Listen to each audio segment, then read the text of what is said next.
என் கனவுல இப்படி மண்ணாளி போட்டுட்டியடா, உன்னை மகனா பெத்ததுக்கு அப்படின்னு சொல்லி அங்கே இருக்கிறதெல்லாம் காட்டி எடுத்து போட்டு அடிக்கவும் செய்கிறாங்க. மனோஜ் வழி தாங்காமல் குதிச்சு குதிச்சு ஓடாங்க. நின்றுகிட்டு இருக்க முத்துவும் ரவியும் சேர்ந்து மனோஜை இறுக்கி பிடிக்க, நல்லா அடிங்கம்மா, அவனை இன்னும் நல்ல வாழ் போடுங்க அப்படின்னு சொல்லிட்டு இங்கே அடிக்கவும் செய்கிறாங்க. ஆனால் அண்ணாமலை முகத்தில் ஒரு தெளிவான சந்தோஷம் இருக்கிறத பார்த்து எங்கள் முத்துவாங்க, என்னப்பா வீட்டில் இவ்வளோ பெரிய விஷயம் நடக்குது, ஆனால் நீ இதை பற்றியெல்லாம் எதுவுமே யோசிக்காமல் இருக்கியப்பா, என்னாச்சுப்பா உனக்கு அப்படின்னு சொல்லிட்டு இருக்க. டேய், உன்னால் அப்பாவுக்கு ஏதாவது ஆகிட போகுது, அப்போ உனக்கு எதுவும் உட முடியலையா, ஹாஸ்பிட்டல் போகலாமா அப்படின்னு சொல்லி கேட்க, டேய் நான் ரொம்ப சந்தோஷமாக இருக்கேன்டா அப்படின்னு சொல்கிறாங்க. சந்தோஷமாக இருக்கீங்களா? சந்தோஷமாக இருக்க அளவுக்கு இப்போ என்னங்க நடந்து போச்சுன்னு விஜயா பார்த்து கேட்குறாங்க. என்ன விஜயா, நம்ம வீட்டுக்கு ஒரு வாரிசு வரப்போகுது, அதை நினச்சி உனக்கு சந்தோஷமாகவே இல்லையா? மனோஜ் பண்ணது தப்பு தான், ஆனாலும் மனோஜை நீ அந்த ரோஹிணி கூட சேர்ந்து வாழக்கூடாதுன்னு சொன்ன பிறகும் அவன் விருப்பப்பட்டு போய் சேர்ந்து வாழ்ந்ததுனால தானே இன்றைக்கி நம்ம வீட்டுக்கு வாரிசம் வரப்போகுது. நீ அவனை வேண்டாம், அவன் கூட சேர்ந்து வாழக்கூடாதுன்னு என்ன தான் தடுத்து நிறுத்தினாலும், ஆனால் அவன் உன் பேச்சு கேட்கவே இல்லையே, அவனுக்கு ரோஹிணி தான் முக்கியம்னு சொல்லிட்டு அவன் போயிட்டான். இங்கே பாருடா மனோஜ், இன்றைக்கி நீ அப்பா ஆயிட்ட, இன்றைக்கி உனக்குன்னு ஒரு குழந்தை வரப்போகுது. அது மட்டும் இல்லை, உங்கள் அம்மா சொல்கிறாங்க அதை இதை சொல்கிறாங்கன்னு சொல்லிட்டு நீ அந்த பொண்ணை இன்றைக்கி டிவோர்ஸ் பண்ணணும்னு நினச்சாலும், ஆனால் அந்த குழந்தை உன்னோட குழந்தை தான், அந்த உறவு என்றைக்குமே விட்டு போகாது, அது உன் மனசில் இருக்கட்டும் அப்படின்னு அண்ணாமலை சொல்ல, அப்பா நீ உண்மைதான் சொல்கிறியாப்பான்னு முத்து வந்து கேட்குறாங்க. டேய், அது இவங்க பண்ண பாவத்துக்கு ஒன்றும் அறியாத அந்த சின்ன கருவாக இருக்க அந்த குழந்தை என்னடா பாவம் பண்ணுச்சு? அது நம்ம வீட்டு வாரிசு, அது நம்ம வீட்டு குழந்தை, அது நம்ம வீட்டில் தான் வளரணும் அப்படின்னு அண்ணாமலை சொல்லிட்டு போக, என்னால் இதை ஏற்றுக்க முடியாதுன்னு விஜயா சொல்கிறாங்க. இங்கே பாரு விஜயா, பசங்க கிட்ட இது வரைக்கும் நீ வேறுபாடு பார்த்தது போதும், மருமக கிட்டையும் நீ வேறுபாடு பார்த்தது போதும், பிறக்க போகிற குழந்தைங்க கிட்டையாவது இனி ஒத்துமையாக இருக்கிற மாதிரி நடந்துக்க பழகு. நம்மளை பார்த்து தான் இந்த வருங்கால சந்ததியினரும் நல்லபடியாக வளருவாங்க. ஞாபகத்தில் இருக்கட்டும், குழந்தை இந்த வீட்டுக்கு வந்ததாகணும், அந்த குழந்தை வரதை யாராலும் தடுக்க முடியாது. அப்படி ஒருவேளை நீ ஏதாவது பண்ணணும்னு நினச்சின்னா அது அந்த அண்ணாமலை சேர்த்ததுக்கு பிறகுதான் நடக்கும்னு சொல்லிட்டு அண்ணாமலை உள்ள புகைதை கேட்ட விஜயன் ஒருங்கி போய் நிற்கிறாங்க. போதுமாடா, என்ன வார்த்தை சொல்லிட்டு போறாரு பாருனாங்க. விஜயா வந்துட்டு மனோஜை திட்ட, மனோஜ் வாழ்க்கையிலே நீ ஒரு உருப்படியான விஷயம் பண்ணியிருக்கனா இது மட்டும்தாண்டா, உனக்கு நீ அப்பா ஆக போகிற அந்த சந்தோஷத்தையாவது நீ நம்ம அப்பாவுக்கு கொடுத்தியே, எங்களுக்கு அதுவே போதும்டா அப்படின்னு சொல்கிறாங்க. இதனாலேயே உன் மேலே எங்களுக்கு எந்த கோபமும் வரல. பார்லர் அம்மா மேலே 1000 கோபங்கள் இருக்க தான் செய்யுது, என்ன பண்ணுறது, ஒன்றும் அறியாத அந்த குழந்தைய நினச்சி நாங்களும் தேதிக்க வேண்டியதான். சரி, இதுக்கப்புறமாவது டிவோர்ஸ் பற்றின விஷயத்தை விட்டுட்டு பார்லர் அம்மா கூட சேர்ந்து வாழவே இல்லைனாலும் பரவாயில்ல, ஆனால் இனிமேலாச்சும் அந்த பார்லர் அம்மாவை தொந்தரவு பண்ணாமல் இரு அப்படின்னு சொல்லிட்டு மனோஜ் ரவியும் நினைக்கவும் செய்கிறாங்க. நான் இப்படி ஒரு இதை நடக்கும்னு நினச்சி கூட பார்க்கலன்னு ஸ்ருதியும் சொல்ல, நானும் தான் ஸ்ருதி, நானுமே கொஞ்சம் அவங்க மேலே இறக்கப்பட்டேன், ஆனாலும் கடைசியில் இப்படி குழந்தை விஷயத்தில் வந்து நிற்பாங்கன்னு நினச்சி கூட பார்க்கல. என்ன பண்ணுறது, இனி என்ன நடக்கும்னு தெரியல. அம்மா இந்த விஷயத்தை இதை விட சும்மா விட போகிறதும் இல்லை, பார்க்கலாம் அப்படின்னு அங்கே ரவி சொல்கிறாங்க. ஏங்க, நீங்களும் நானும் சித்தப்பா சித்தியாக போகிறோமான்னு சொல்லும்போது, ஆமாம் மீனா, எனக்கும் எவ்வளோ சந்தோஷமாக இருக்குது தெரியுமான்னு சொல்லிட்டு இருக்காங்க. எனக்கும் தாங்க, ஆனால் ரோஹிணி இப்படி ப்ரெக்னெண்ட்டாக இருப்பாங்க அப்படின்லாம் நான் நினைக்கவே இல்லை. கடைசியில் உங்கள் அண்ணன் என்ன வேலை பார்த்துருக்கார் பார்த்தீங்களா? இங்கே அத்தை எவ்வளோ சொன்ன பிறகும் கூட ரோஹிணி கூட போய் வாழ தான் செஞ்சுருக்காரு அப்படின்னு சொல்ல, இனிமேல் அவன் தப்பிக்கவே முடியாது மீனா அப்படின்னு சொல்லிட்டு இருக்கும்போது தான் உள்ளே உட்காந்துருக்க மனோஜ் பித்து பிடிச்ச மாதிரி இருக்காரு. ஏன்னா கனகா ஒரு பக்கம், ரோஹிணி ஒரு பக்கம், இனி என்ன பண்ண போகிறோமோன்னு தெரியாமல் வேலை பிடிங்க நிற்கவும் செய்கிறாரு. ரோஹிணியையும் விட்டு கொடுக்க முடியலை, குழந்தையையும் விட்டு கொடுக்க முடியலை, அதே போல் இந்த கனகாவை ஏற்றுக்கவும் முடியலை. என்ன பண்ணுறது, இனி வசமாக சிக்கிக்கிட்டோமேனு அவர் மனசுக்குள்ளே ஓடத்தான் செய்யுது. பயங்கரமான ஒரு குழப்பம் அவர் மனசுக்குள்ளே இருக்க தான் செய்யுது. இந்த சுச்சுவேஷனில் தான் இங்கே விஜயா மனசு உடஞ்சி ரொம்ப வருத்தத்தோட பார்வதியை கூட்டிக்கிட்டு கோவிலுக்கு போகிறாங்க. பார்வதி, இப்படிலாம் என் கனவுல கூட நடக்கும்னு நினச்சி கூட பார்க்கல அப்படின்னு சொல்லும்போது, நீ உன் பிள்ளை மனோஜை அப்படி வளர்த்து வச்சுருக்க, உன் பிள்ளை மனோஜால தான் உனக்கு கஷ்டத்துக்கு மேலே கஷ்டம் வந்துக்கிட்டே இருக்கு. யோசிச்சு பாரு கொஞ்சம். முத்துவாழை இது வரைக்கும் நீ அவமானப்பட்டிருக்கியா? முத்துவாழை இது வரைக்கும் நீ எங்கேயாவது கஷ்டப்பட்டிருக்கியா? இல்லை, முத்துவும் ரவியும் அந்த மலை எந்த விஷயத்தையும் தப்பாக நடந்துக்கிட்டதில்லை. ஆனால் மனோஜ், ஆரம்பத்துலேருந்து மனோஜுக்காக நீ பண்ண வேலைகள் எல்லாமே எனக்கு தெரியும். மனோஜுக்காக நீ பண்ணின ஒவ்வொரு விஷயமும் உன் குடும்பத்தில் இருக்கவங்களையும் பாதிச்சுது, கடைசியில் இப்போ உன்னையும் பாதிச்சிருக்கு. இங்கே பாரு விஜயா, மனோஜ் விருப்பப்பட்டு போய் சேர்ந்து வாழ்ந்ததுனால தான் ரோஹிணி இப்போ முழுகாமல் இருக்கா. அவளை நீ ஏற்றுக்கிட்டு தான் ஆகணும்னு நான் உன்னை கட்டாயப்படுத்த விரும்பலை. ஆனால் உன் வீட்டு வாரிசை நீ ஏற்றுக்கிட்டு தான் ஆகணும். அதை நீ வெறுக்கவும் முடியாது. ஏன்னா உன் பிள்ளை மனோஜோட குழந்தை, அது இப்போ ரோஹிணி வயத்தில் வளர்ந்துக்கிட்டு இருக்கு அப்படின்னு சொல்லிட்டு இங்கே விஜயா கிட்ட பார்வதி சொல்ல, ஆனால் விஜயா இதை ஏற்றுக்கவே முடியலை. என்னால் அப்படி அந்த குழந்தையை ஏற்றுக்க முடியாது அப்படின்னு சொல்லும்போது, நீ பெத்த பிள்ளையவே உன்னால் ஏற்றுக்க முடியாமல் போயிட்டு இதில் ரோஹிணி பெத்த குழந்தைய நீ எப்படி ஏற்றுக்க போகிறன்னு தான் தெரியலை. அந்த குழப்பமும் எனக்குள்ளே இருந்துக்கிட்டு தான் இருக்குன்னு அங்கே பார்வதி சொல்கிறாங்க. விஜயாவுக்கு மனசு முழுக்க கஷ்டமாகவும் இருக்குது. அதே நேரத்தில் அந்த பார்லர்காரி மூலமாக வர வாரிசு ஏன் வீட்டுக்கு வாரிசு ஆகிட முடியுமா? இதை வச்சு அவன் இந்த வீட்டுக்குள்ளே உள்ளே நுழைஞ்சலான்னு நினைப்பா. அப்படி அவளை என்னால் ஏற்றுக்கவே முடியாதுன்னு விஜயா நினைக்கிறாங்க. ஆனால் இங்கே ஷோரூமில் இருக்க மனோஜுக்கு மனசு முழுக்க ஒரே கஷ்டமாக இருக்குது.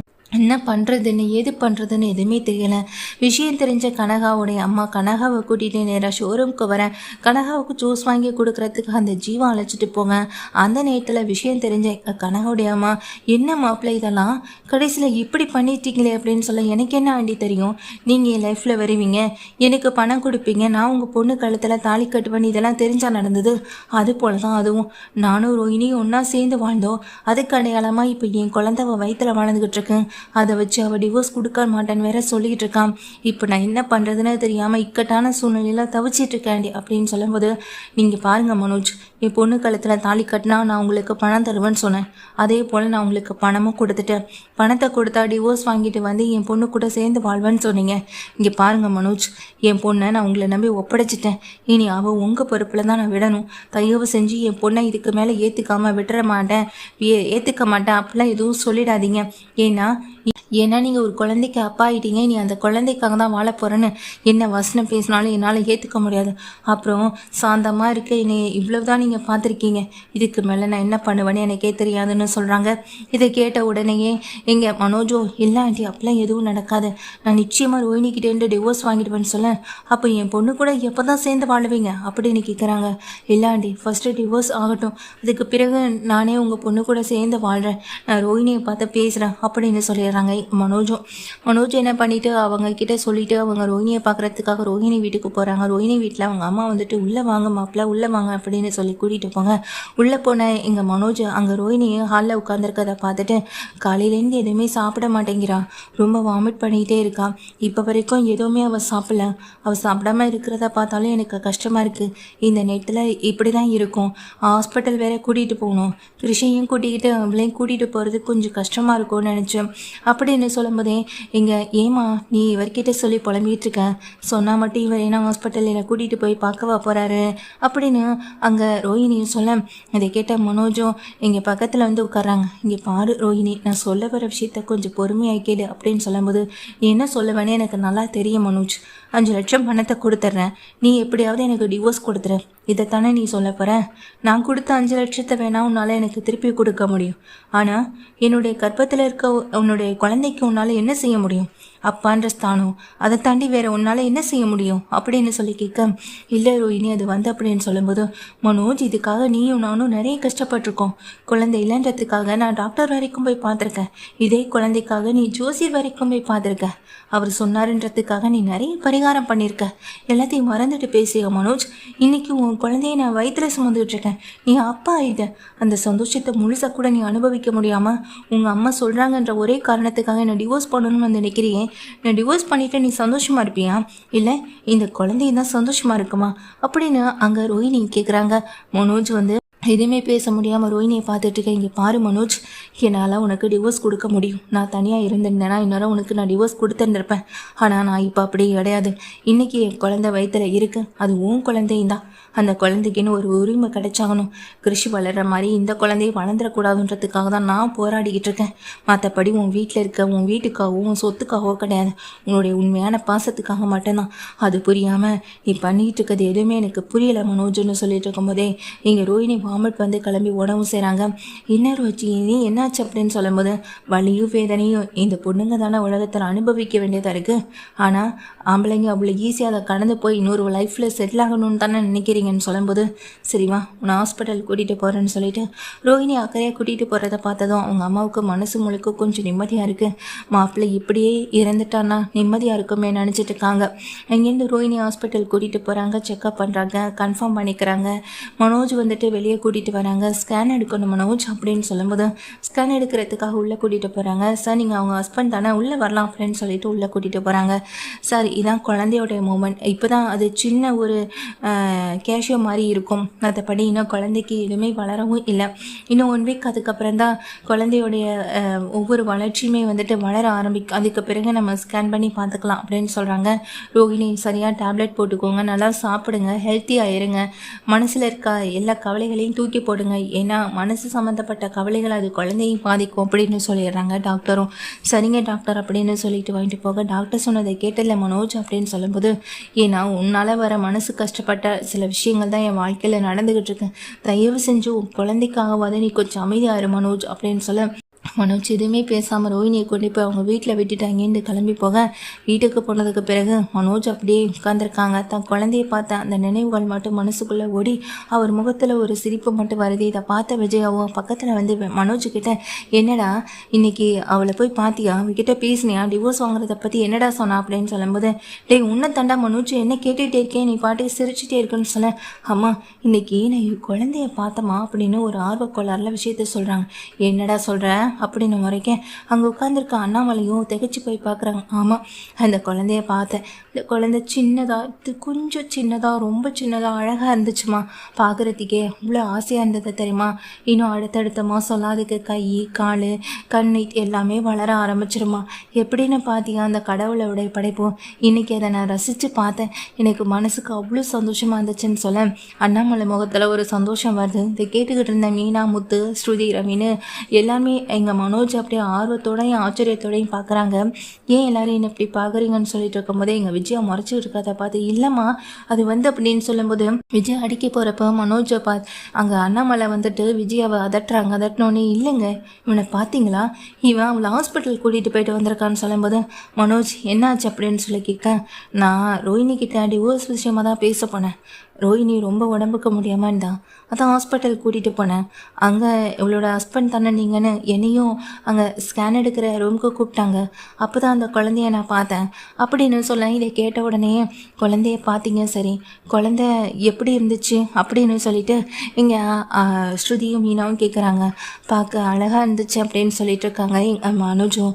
அதை கேட்டுட்டு ரவியும் முத்துவும் பரவாயில்லடா உன் குழந்தை மேலே உனக்கு ஓரளவு இப்போ பார்த்து பாசம் வந்துச்சே அப்படின்னு சொல்லிட்டு இருக்கும் போதே குழந்தை மேலே பாசமா, அந்த மண்ணாங்கட்டியெல்லாம் வேணாம், இங்கே பாருடா மனோஜ் என் பேச்சு மீறி எல்லாம் மீறி நீ போயிட்டுருக்கன்னு சொல்ல விஜயா அவன் வாழ்க்கையை அவன் முடிவு பண்ணிட்டோம், அவன் வாழ்க்கையை நீயும் சேர்ந்து வாழணும்னு ஆசைப்படாத, திரும்ப அவனை வேறு ஏதாவது சிக்கலில் சிக்க வைக்கணும்னு நினைக்கிறியா நீ அப்படின்னு சொல்லிட்டு கேட்க இல்லைங்க நான் என்ன சொல்ல வரேன்னா அந்த குழந்தை நம்ம வீட்டு வாரிசு, மனோஜுடைய குழந்தை, முத்தை வெறுத்த மாதிரி மனோஜுடைய குழந்தையை வெறுக்கணும்னு நினைக்காத, முத்துவோட குழந்தைய தான் பிறக்கிறதுக்கு முன்னாடியே வெறுக்கணும்னு நினச்சிட்டு என்னென்னமோ பேசினேன், இப்போ உருவாயிருக்க இந்த கருவை நம்ம வீட்டு வாரிசையும் வெறுத்து ஒதுக்கிட்டு இருக்க, உனக்கு மனுஷங்க மேலே கொஞ்சம் கூட பாசமே இருக்காதா, உன் பிள்ளை மனோஜை தவிர்த்த மற்றவங்களும் இந்த வீட்டில் இருக்கவங்க தான், இந்த வீட்டில் வாழ்ந்துக்கிட்டு இருக்கவங்க தான், பிள்ளைக்கு பிறக்க போகிற குழந்தைய இந்த வீட்டு வாரிசாம், கொஞ்சமாக தான் அந்த நினைப்பு இருக்கட்டும்னு சொல்லிட்டு அண்ணாமலை சொல்லிட்டு உள்ளே போக டேய் மனோஜ் அப்படின்னு இங்கே முத்து உறவையும் பார்த்து சந்தோஷப்படுறாங்க.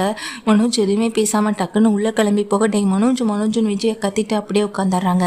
ஏன்னா விஜயாவுக்கு ரோஹிணி பிடிக்கலை, ரோஹிணி வயிற்றில் வளர்கிற குழந்தை இந்த வீட்டுக்கு வாரிசாக இருக்கக்கூடாது அப்படின்னு நினச்சிட்டு இருக்காங்க.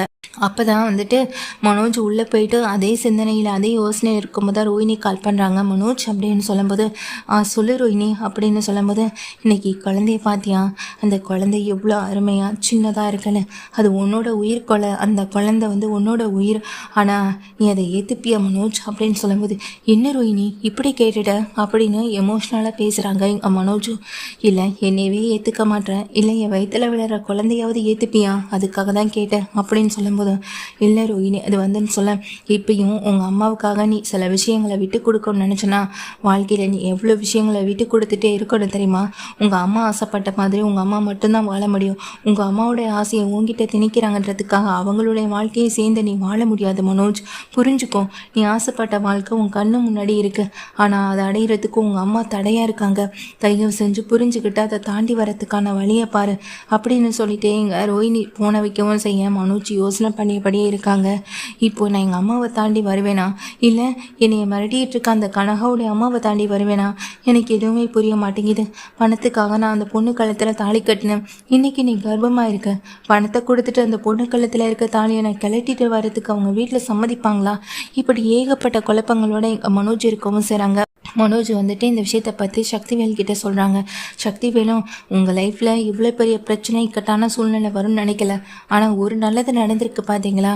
நீங்கள் இந்த கனகா காலத்தில் தாலி கட்டின பிறகு உடனே அப்பாயிட்டீங்க அப்படின்னு சொல்லும்போது, அட ஆமாம் ப்ரோ அப்படின்னு சொல்லிட்டு அவரும் சிரிக்க, இது சிரிக்கிற விஷயம் இல்லை, நான் எவ்வளோ பெரிய இக்கட்டான சூழ்நிலையில் மாட்டிக்கிட்டு இருக்கேன்றதை நீங்கள் புரிஞ்சுக்கணும் அப்படின்னு சொல்கிறாங்க.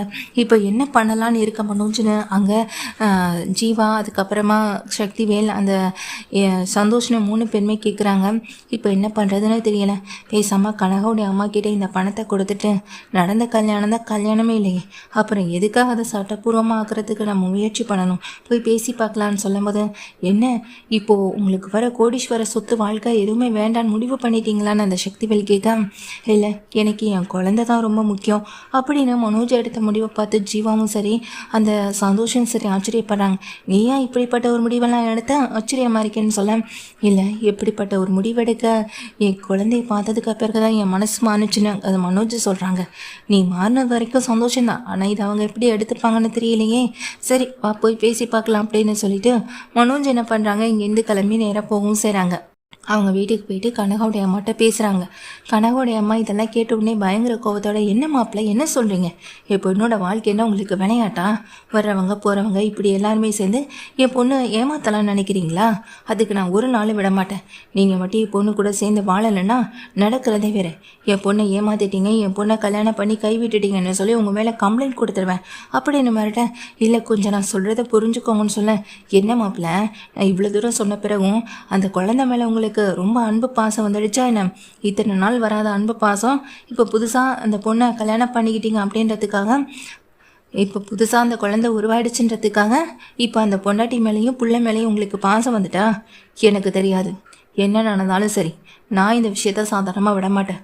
உங்களுக்கு நான் 5 நாள் டைம் தரேன். அதுக்குள்ளே எப்படி என் பொண்ணு கூட சேர்ந்து வாழ்கிறதுக்கும் முயற்சி பண்ணுங்க.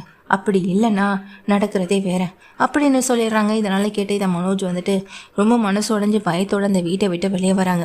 இப்போ என்ன சக்திவேல் பண்ணுறது அப்படின்னு பயத்தோடு கேட்டுக்கிட்டு இருக்காங்க.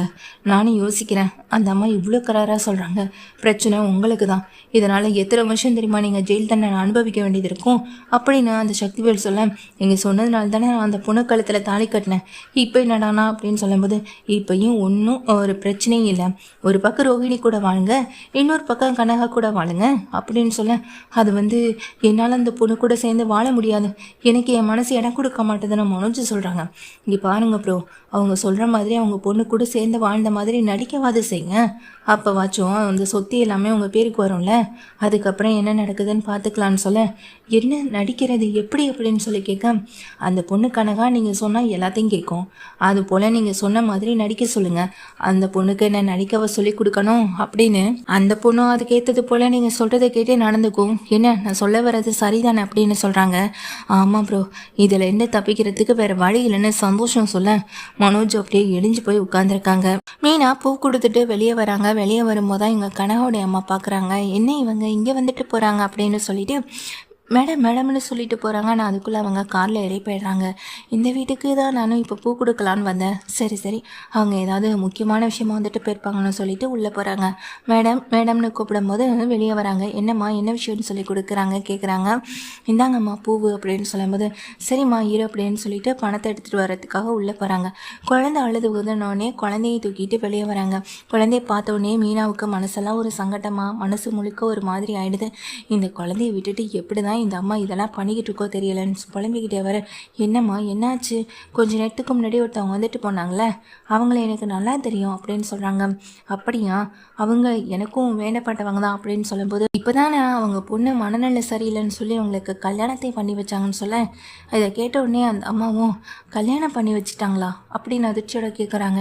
இல்லை, வேண்டப்பட்டவன்னு சொன்னீங்க, கல்யாணமான விஷயம் கூட உங்களுக்கு தெரியாதா? அவங்க வீட்டில் நடந்த கல்யாணத்துக்கு நாங்கள் தான் டெக்கரேஷன் வேலையிலேருந்து எல்லாத்தையுமே பார்த்தோம் அப்படின்னு மீனா சொல்ல, திடீர்னு எப்படி கல்யாணம் பண்ணாங்க, என்னன்னு ஒன்றுமே புரியலேன்னு அந்த அம்மா அதிர்ச்சியோடு நிற்கிறாங்க. ஏம்மா என்னாச்சு அப்படின்னு சொல்லி கேட்க, நான் இந்த வீட்டில் வேலை பார்க்குறேம்மா, இந்த வீட்டில் நானும் இந்த குழந்தையும் தான் இருக்கோம்.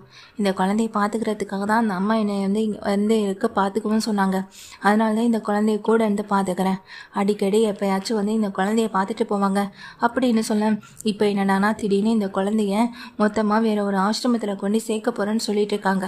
அது மட்டும் இல்லைம்மா, அந்த குழந்தை இங்கே வந்ததுக்கு பிறகு அவங்க பேசினதை வச்சு கேட்குறது வரைக்கும் அந்த குழந்தை அவங்க பொண்ணு கனகாவுடைய பொண்ணு குழந்தை தாம்மா இது அப்படின்னு சொல்கிறாங்க. என்ன சொல்கிறீங்க நீங்கள் அப்படின்னு கேட்க, அந்த பொண்ணு ஏதோ ஒரு பையனை காதலிச்சு கல்யாணம் பண்ணிக்கிட்டு வீட்டுக்கு தெரியாமல் கல்யாணம் பண்ணிக்கிடுச்சு. அதுக்கப்புறம் அவருடைய புருஷனும் இறந்து போக இந்த குழந்தையும் வயிற்றுலேருந்து அதுக்கப்புறமா பிறந்ததுக்கப்புறமா தான் இந்த பொண்ணு இப்படி ஆயிடுச்சுன்னு சொல்கிறாங்க. இப்போ வரைக்கும் அந்த குழந்தைய அந்த பொண்ணுக்கிட்ட காட்டலை. ஏன்னு நான் பல தடவை கேட்டப்போ கூட அந்த பொண்ணு இப்போ மனநிலை சரியில்லாமல் இருக்கிறதுனால குழந்தைக்கு ஏதாவது ஆயிடும்ன்றதுக்காக தான் தனியாக வச்சு பார்த்துக்கிட்டு இருக்கேன்னு சொன்னாங்க. ஆனால் அடிக்கடி அவங்க பேசுகிறதெல்லாம் கேட்கும்போது கொஞ்சம் கூட பாசமே இல்லாத மாதிரி தான் இருக்கும். அடிக்கடி வருவாங்க, பார்ப்பாங்க, பணத்தை கொடுப்பாங்க, போயிட்டே இருப்பாங்க. மற்றபடி இந்த குழந்தையெல்லாம் தூக்கி கொஞ்சம் கூட மாட்டாங்க அப்படின்னு சொல்ல, நீங்கள் சொல்கிறத கேட்குறப்போ எங்களுக்கே அதிர்ச்சியாக தான் இருக்குது அப்படின்னு சொல்லிட்டு இங்கே மீனாவை சொல்லிக்கிட்டு உடனே முத்துவுக்கு ஃபோன் பண்ணுறாங்க. முத்து அந்த இடத்துக்கு வந்தோடனே என்ன மீனா சொல்கிறேன்னு கேட்க, ஆமாங்க இப்படி தாங்க இந்த வீட்டில் இருக்கவங்க சொன்னாங்க. எனக்கு என்னமோ தப்பாக தாங்க படுது. அவங்கக்கிட்டேன்னு இந்த குழந்தை பிரித்து வச்சுருக்கிறது கூட ஏன் என்னென்னு புரியலை அப்படின்னு சொல்ல, மீனா இந்த விஷயத்த சும்மா விடக்கூடாது அப்படின்னு நினச்சிட்டு கிளம்புறாங்க. இப்போ என்னடானா அந்த ரோஹிணியை வந்துட்டு ஃபோன் பண்ணி வரவழைச்சிருப்பாங்க இந்த வீட்டில் இருக்கவங்க. இங்கே கனகாவுடைய அம்மா சொன்னது போல் ரோஹிணி அந்த வீட்டுக்கு வர, சொல்லுங்கள் மேடம் அப்படின்னு சொல்ல, இல்லைம்மா என் பொண்ணுக்கு மேக்கப் போட வேண்டியது இருக்கு, நீ கொஞ்சம் போட்டு விட முடியுமான்னு சொல்ல, திரும்ப ஏதாவது ஃபங்க்ஷனா மேடம்னு சொல்லி கேட்குறாங்க. இல்லைம்மா, அன்னைக்கு மேக்கப் போட்டுட்டு போனதுக்கு பிறகுலேருந்து உங்ககிட்ட மேக்கப் போடணும் ஒரே பிடிவாதம், அதான் அவளை சமாளித்து பார்த்தா முடியல, அதான் உடனே உன்னை ஃபோன் பண்ணி வர சொன்னேன்னு சொல்லும்போது, சரிங்க மேடம் நான் போட்டு வரேன்னு சொல்லிட்டு போகிறாங்க. மேலே போன ரோஹிணி அங்கே இந்த பொண்ணுக்கு மேக்கப்லாம் போட்டு விட்டுட்டு இருக்கவும் செய்ய, ரோஹிணிக்கு வாமிட் வரவும் செய்யுது. வாமிட் எடுக்கிறது, ஓடுறது, உடி வர்றது இப்படியே இருந்துகிட்டு இருக்காங்க. என்னாச்சுமா உனக்கு அப்படின்னு சொல்ல, இல்லை மேடம் இப்போ தான் ப்ரெக்னெண்ட்டாக இருக்கேன் அப்படின்னு சொல்லும்போது, அப்படியா இந்த சுச்சுவேஷனில் நீ தனியாக வரலாமாம்மா அப்படின்னு சொல்லிட்டு இருக்காங்க. இல்லை மேடம் வேறு வழி இல்லை அப்படின்னு சொல்லிக்கிட்டே அவங்க வந்துட்டு மேக்கப்லாம் போட்டு விட்டுருக்காங்க. அப்போ தான் என் வயிற்றில் ப்ரெக்னென்சினா என்னம்மா நான் பொண்ணு கேட்க, ப்ரெக்னென்சினா அவங்க வயிற்றில் ஒரு குழந்தை வளருதான் அப்படின்னு சொன்ன உடனே இங்கே கனகாவுக்கு பழசெல்லாமே அப்படியே வந்து போகுது. குழந்தையா அப்படின்னு கேட்குறாங்க. ஆமாம் அப்படின்னு சொல்லும்போது, அப்போ இந்த குழந்தைய வெளியேடு, நான் பார்க்கணுன்னு இங்கே கனகா கத்தவும் செய்கிறாங்க. இப்போல்லாம் குழந்தைய பார்க்க முடியாது, இன்னும் 10 மாதம் வெயிட் பண்ண தான் இந்த குழந்தையே இந்த பூமிக்கு வரும், அப்போ தான் இந்த குழந்தைய பார்க்கலான்னு சொல்லும்போது, இல்லை எனக்கு என் குழந்தைய பார்க்கணும், என் குழந்தை உங்ககிட்ட தான் இருக்கான், என் குழந்தை ஓ வயிற்றுல தான் இருக்கான், கூட என் குழந்தை அப்படின்னு சொல்லிட்டு அங்கே ரோஹிணியை போட்டு விரட்டவும் செய்கிறாங்க. ரோஹிணியை வந்துட்டு பிடிக்கவும் செய்கிறாங்க. இதனால் ரோஹிணி வந்துட்டு என்ன மேடம் இதெல்லாம்னு சொல்ல, கனகா கொஞ்சம் சும்மா இருன்னு சொல்லும்போதே முத்துவும் மீனாவும் வந்துடுறாங்க. என்னாச்சு மேடம் அப்படின்னு சொல்லிகிட்டே இங்கே வராங்க. ரோஹிணி நீங்கள் எங்கே அப்படின்னு சொல்லும்போது, இல்லை மீனா இங்கே மேக்கப் போட்டு விடணும்னு சொல்லி கூப்பிட்டாங்க, அதனால தான் வந்தேன், ஆனால் வந்த இடத்துல இந்த பொண்ணு வித்தியாசமாக நடந்துக்கிறா அப்படின்னு சொல்லும்போது, வித்தியாசமானா அந்த குழந்தைய கூடன்னு இப்போவே குழந்தைய கேட்டு ரொம்ப அடப்பிடிக்கிறான், என் குழந்தைன்னு சொல்லிட்டு ரொம்ப அழுகிறான் அப்படின்னு அங்கே ரோஹிணியும் சொல்கிறாங்க. ரோஹிணி இப்படி சொல்லிட்டு இருக்கும்போதே மேடம் என்னாச்சு, ஏன் இப்படி உங்கள் பொண்ணு சத்தம் வைக்கிறாங்க அப்படின்னு சொல்ல, இல்லைம்மா அவளுக்கு சின்ன குழந்தைங்கன்னா ரொம்ப பிடிக்கும், அதுக்காக தான் இப்படி பண்ணிக்கிட்டு இருக்கான். இப்போலே அவளே வந்துட்டு கல்யாணம் ஆகிடுச்சு, இதுக்கப்புறம் ஒரு குழந்தை பிறக்க தானே போகுது அப்படின்னு சொல்லிட்டு அங்கே கனகாவுடைய அம்மா சொல்லவும் செய்கிறாங்க. ஆமாம் மேடம், ஆமாம், நிச்சயமாக குழந்தை பிறக்க தானே போகுது அப்படின்னு சொல்லிட்டு இருக்கும்போதே இந்த வேலைக்கார அம்மா குழந்தைய தூக்கிட்டு முன்னாடி வந்து நிற்க, ஏய் நீ எங்கே இங்கே அப்படின்னு சொல்லிட்டு இருக்கும்போதே போலீஸ் பின்னாடி வந்து நிற்கிறாங்க. அந்த வேலைக்கார அம்மா குழந்தையோட வந்தது. அதுக்கப்புறமா முத்து மீனா அந்த விஷயத்த கண்டுபிடிச்சது மட்டும் கிடையாது, அந்த அம்மாவை பற்றி விசாரிக்கும் போது ஒரு விஷயமே தெரிய வந்திருக்கு. அந்த பொண்ணுக்கு கல்யாணம் ஆகி குழந்தை பிறந்துடுச்சு. அந்த குழந்தைக்கு தான் எல்லா சொத்துமே போய் சேரும். அதனால தான் அந்த குழந்தைக்கு எந்த சொத்துமே போய் சேர்ந்துடக்கூடாதுன்றதுக்காக அந்த குழந்தை பிரசவத்திலே இறந்துடுச்சுன்னு கனகா கிட்ட சொல்லியிருக்காங்க. கனகா தான் கணவரை இழந்ததுனால குழந்தையும் தன்னை விட்டு இறந்து போயிடுச்சுன்ற ஒரு யோசனையில் அவங்க வந்துட்டு புத்தி சுவாதீனம் இல்லாமல் இங்கே மனநலம் பாதிக்கப்பட்ட அளவுக்கு அவங்க போகவும் செஞ்சுருக்காங்க. தன்னுடைய குழந்தை தாங்கிட்ட இல்லாமல் போயிடுச்சுன்ற வருத்தத்தில் இந்த மாதிரி அவங்க போகவும் செய்ய கடைசியில் அந்த சொத்துக்காக தான் வந்துட்டு இப்போ மனோஜை கல்யாணம் பண்ணி வச்சுருக்காங்க. மனோஜை கல்யாணம் பண்ணி வச்சுட்டா மனோஜ் மூலமாக ஏதாவது ஒரு வாரிசு உருவானுச்சுன்னா அதுக்கு பிறகு அந்த சொத்துக்கள் அனைத்தையும் அந்த வாரிசு பேருக்கு மாத்திரதான் தான் பேரில் எல்லாத்தையுமே மாற்றி எழுதிக்கலாம் அப்படின்ற ஒரு பிளான், அவங்களுடைய அந்த பிளான் நிறைவேறணும் அப்படின்றதுக்காக தான் இப்படிப்பட்ட ஒரு விஷயத்த பண்ணவும் செஞ்சுருக்காங்க.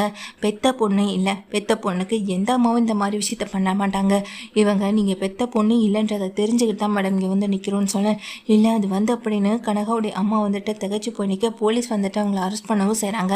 குழந்தைய கனகா கையில் ஒப்படைக்க, ஹை என் குழந்தை அப்படின்னு குழந்தைய போட்டு ஆடிக்கிட்டே இருக்கேன். இதை பார்த்தா மீனா, இங்கே குழந்தைய இவங்க கிட்ட ஒப்படைச்ச வரைக்கும் சந்தோஷம்தான், ஆனால் அவங்களே இப்போ ஒரு குழந்தை மாதிரி தானே இருக்காங்க, அவங்களே கூட சேர்ந்து யாராவது பார்த்துக்கணும்லன்னு சொல்லும்போது, மீனா குழந்தை இந்த பொண்ணு கூட இருந்தால் சரியாயிடும்னு தோணுது.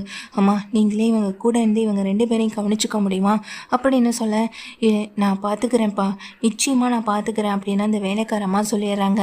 நாங்கள் அடிக்கடி வந்து பார்த்துக்குறோம், என்ன தேவையாக இருந்தாலும் அதை நான் செய்கிறேன் அப்படின்னு அங்கே மீனாவும் முத்துவும் சொல்ல, சரிப்பா நான் பார்த்துக்கிறேன் அப்படின்னு அவங்களே சொல்லிடுறாங்க.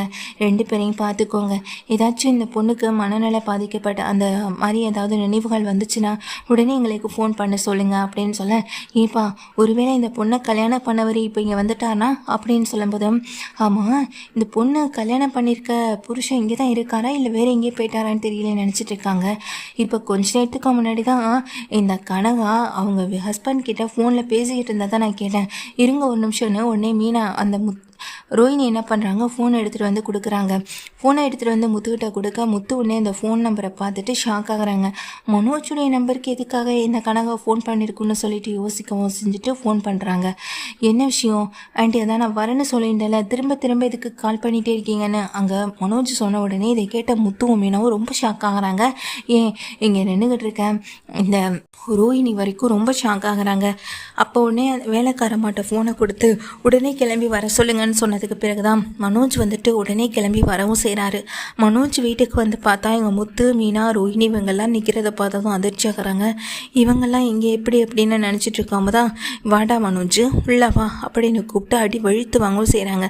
அப்போ வீட்டுக்கு தெரியாமல் இன்னொரு கல்யாணம் பண்ணியிருக்கேன், அதுவும் மனநல பாதிக்கப்பட்ட இந்த பொண்ணு கழுத்தில் தாலி கட்டியிருக்கேன், இல்லை மனுஷனாடா அப்படின்னு சொல்லிட்டு அடிக்க, டேய் இல்லைடா என்னை விடுறா வரான்னு சொல்லும்போது, ஏங்க விடுங்க அதை ரோஹினியை பார்த்துக்கட்டும் அப்படின்னு சொல்லும்போதும், நான் அன்னைக்கு தப்பு பண்ணிட்டேன்றதுக்காக என்ன நீ உன் வீட்டிலேருந்து உன்னிக்கிட்டேருந்து என்னை தூரமாக விலக்கி வச்சேன், இன்னைக்கு அதே தப்பு தானே நீயும் பண்ணியிருக்கேன் அப்படின்னு சொல்லிட்டு எங்கள் மனோஜை கேள்வி கேட்டு அசிங்கப்படுத்த, என் முகத்திலே முடிக்காத மனோஜ் அப்படின்னு கோமா சொல்லிட்டு ரோஹிணி அங்கேருந்து கிளம்பி போக, என்னை இப்படியே விடக்கூடாது மீனா அப்படின்னு சொல்லிட்டு மீனா முத்து வந்துட்டு மீனா முத்து 2 பேருமே மனோஜை கூட்டிக்கிட்டு நேராக வீட்டுக்கு போகிறாங்க.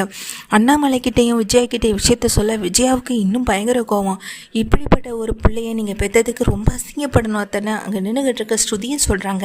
ரவியும் விஷயத்தெல்லாம் கேட்டு இப்போ அந்த பொண்ணு எப்படிடா இருக்குன்னு சொல்லி கேட்க, அந்த பொண்ணுக்கு இன்னும் மனநிலை சரியாகலை, குழந்தைய கூட வச்சு கொடுத்துட்டு தான் வந்திருக்கோம், அப்படியே அந்த குழந்தைய அந்த பொண்ணு மனசை மாற்றிருந்துச்சுன்னா எல்லாம் சரியாயிடும் அப்படின்னு சொல்ல, மொத்தத்தில் பணத்துக்காக அவங்க அம்மா திரும்ப மனோஜ் ஏமாத்திருக்காங்க அப்படி தானடா முத்து அப்படின்னு சொல்ல, ஆமாம் பணத்துக்காகவும் சொத்துக்காகவும் அந்த பொண்ணுக்கிட்டேருந்து அந்த குழந்தையை பிரித்து அந்த பொண்ணை இந்த நிலைமைக்கு கொண்டு வந்து கடைசியில் மனோஜை ஏமாற்றி கல்யாணம் பண்ணி வச்சுருக்கு. அந்த லேடி பழைய கில்லாடி லேடி தான் அப்படின்னு முத்துவும் சொல்லிகிட்டு இருக்கும் போதே மனோஜ் அப்படியே வந்துட்டு ரொம்ப ஏமாற்றப்பட்டதை நினச்சி வருத்தப்பட்ட அன்றைக்கி, டேய் நீ ஒன்றும் இங்கே ஏமாறலை, எப்போ பார்த்தாலும் வீட்டில் இருக்க எல்லாரையும் தான் ஏமாற்றிக்கிட்டு இருக்கேன்னு சொல்லும்போது, விஜயா இப்போ தெரியுதா நீ வளர்த்த வளர்ப்பு எப்படி இருக்குன்னு அப்படின்னு அண்ணாமலை சொல்ல, நான் என்னங்க பண்ணேன் அப்படின்னு சொல்லி இங்கே அழுகவும் செய்கிறாங்க. விஜயக்கிட்ட அண்ணாமலை சொல்கிறாங்க, அன்னைக்கு ரோஹிணி பண்ண அதே தப்ப இன்னைக்கு உன் பிள்ளை மனோஜ் பண்ணியிருக்கான், ரோஹிணிக்கும் மனோஜுக்கும் எந்த வித்தியாசமும் இல்லை, கடைசியில் ரோஹிணி மனோஜ் தான் சேர்ந்து வாழணும்னு விதி இருந்தால் அதை மாற்ற யாராலும் முடியாது அப்படின்னு அண்ணாமலை சொல்லிட்டு போக ஏங்கன்னு சொல்லி கத்துறாங்க. ஆண்டி அங்கிள் சொல்லிட்டு போகிறதா சரி, நீங்கள் தேவையில்லாமல் மனோஜுடைய லைஃப்பில் புதுசாக இன்னொரு பொண்ணை கல்யாணம் பண்ணி வைக்கணும்னு நினைக்காதீங்க. இந்த விஷயம்லாம் கேள்விப்பட்டு எந்த பொண்ணும் உங்கள் பையனை கல்யாணம் பண்ணிக்க போகிறதும் இல்லை. வந்த வரைக்கும் லாபம்னு சொல்லி இங்கே ரோஹிணி ஏற்றுக்கோங்க, இல்லையா ரோஹிணி வயிற்றில் குழந்தையாவது ஏற்றுக்கோங்க அப்படின்னு சொல்லிட்டு அங்கே ஸ்ருதியும் சொல்கிறாங்க.